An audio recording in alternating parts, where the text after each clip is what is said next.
Ihatag nimo. Sunod po na imong gihatag. Si kuya lang pirmi ako unsa man na? Ato di kag 7-Eleven. Oo, niadto ko. Unsa man na?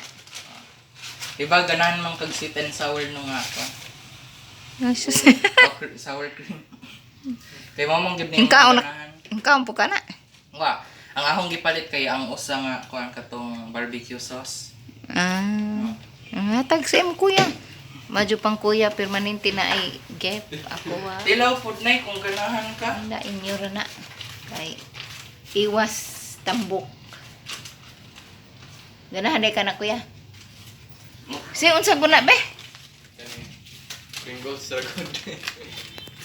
Pero it's sweet. Very sweet. Very sweet brother. Ka-sweet sa brother. Ugma na lamang na ikaw ang sweet. Ang sabihin ng